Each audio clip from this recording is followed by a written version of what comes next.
सुने हो लेकिन हमर छोरी वैसन सक्साई बनी जेकर गीत कभी पुराना नहीं हो सकत। जेकर गीत रितेश पांडे जी गौनी जाए चंदा ले आओ खबरिया ऐसन होई हमर जानो। अनु दुबे जी गौनी यही धरती के एगो बेटी तुम मेरे बाद मोहब्बत को तरस जाओगे। पवन सिंह जी गौनी कॉलेज में जब मैं पढ़ता था ये उन दिनों की कहानी है मेरे याद में आज भी होती है। जिन्होंने इस गीत को लिखा है वो हमारे बीच आर पंकज भी आए हुए हैं। इनको आप ताली बजाकर स्वागत कीजिए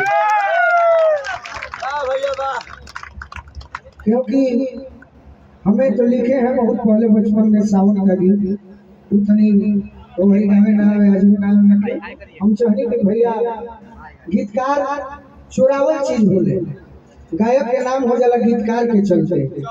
लेकिन यार आप पंकज भी भोजपुरी जगत के अमर गीत लिखे वाला इकलौता गीतकार बने भैया के गोलू भाई आपके बड़ापन पर हुए कि गीतकार के भी होगा अपना सम्मान देता नहीं। और आज के डेट में भोजपुरी में गीतकार का सम्मान नहीं मिला और आप सम्मान दिला और मंच पे आप हर कलाकार का सम्मान दिला और ये आपके बड़ापन बढ़ हुए। और रोमा से वादा बढ़ कि राहुल सैड सॉन्ग जिंदगी के जो सबसे बड़ा सैड सॉन्ग हुई ना वो आरोप पंकज रोमा के लिख के थी।